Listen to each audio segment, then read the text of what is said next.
करुणा मुंडे आणि धनंजय मुंडे यांच्यातले संबंध लग्नासारखेच होते असं महत्त्वाचं निरीक्षण मुंबईतल्या माझगाव सत्र न्यायालयानं नोंदवलंय।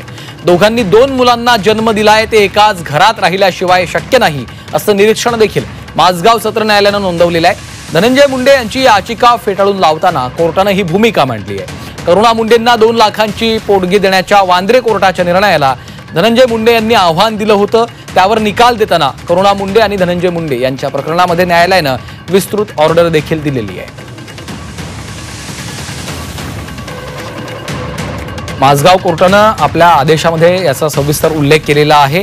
धनंजय मुंडे आणि करुणा मुंडे यांच्यामधील संबंध हे लग्नासारखेच होते असं महत्त्वाचं निरीक्षण मुंबईतल्या माझगाव सत्र न्यायालयानं नोंदवलेलं आहे। दोघांनी 2 मुलांना जन्म दिला आणि ते एकाच घरात राहिल्याशिवाय हे शक्य नाही असं देखील माझगाव सत्र न्यायालयानं म्हटलेलं आहे।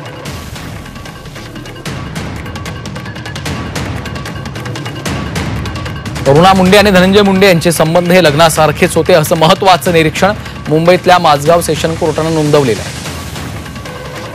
धनंजय मुंडे यांची याचिका फेटाळून लावताना कोर्टानं ही भूमिका मांडलेली आहे। आणि या संदर्भात बोलण्यासाठी स्वतः करुणा मुंडे आपल्यासोबत फोन लाईन वरून जोडल्या गेलेल्या आहेत।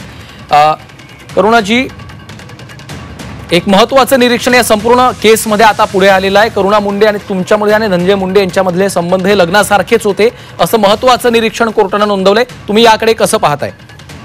न्यायाधीश साहेबांच्या मी हृदयापासून चरणामध्ये वंदन करून मी त्यांच्या मनापासून आभार मानते की त्यांनी मला न्याय दिला आणि शिक्कामोर्तब केला माझे लग्नाची गोष्टीवर। आणि जसं की मी अगोदरपासून सांगते, 27 वर्ष संसार केला, पूर्ण विश्व फिरून आम्ही आलेलो आहे। दोनों नोरा बायको, जितके विजा त्यांचे पासपोर्ट वरती आहे उतकेच विजा माझ्यावरती, माझे पासपोर्ट वरती आहे।